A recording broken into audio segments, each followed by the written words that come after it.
આજે બનાસકાંઠા અને પાટણ જિલ્લામાં અતિવૃષ્ટિના કારણે ખેતીવાડીના પાકોને જે નુકસાન થયું છે એનું જાત નિરીક્ષણ કરવા હું અને અમારા ખેતીવાડી ખાતાના અધિકારીઓ અત્રે આવ્યા છીએ. ખાનપુર, ભાટવર, કોરેટી, ભરડવા અને સુઈ ગામ સુધીના ગામોની મુલાકાત લીધી. ખેડૂતોને મળ્યા, ગામ લોકોને મળ્યા, ખેડૂતોના ખેતરોમાં જે નુકસાની હતી નજરે નિહાળી અને પશુપાલકોના રજૂઆતો પણ સાંભળી.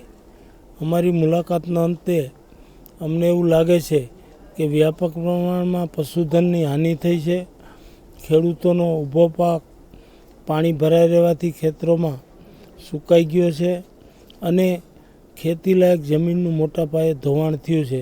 પ્રાથમિક દ્રષ્ટિએ અમારી આ મુલાકાતમાં અમને આ બધું નજરે ચડ્યું છે. ગામ લોકોની રજૂઆતો સાંભળી અને શક્ય તેટલી સરકાર તરફથી મદદરૂપ થવાની હૈયાધારણા આપી છે.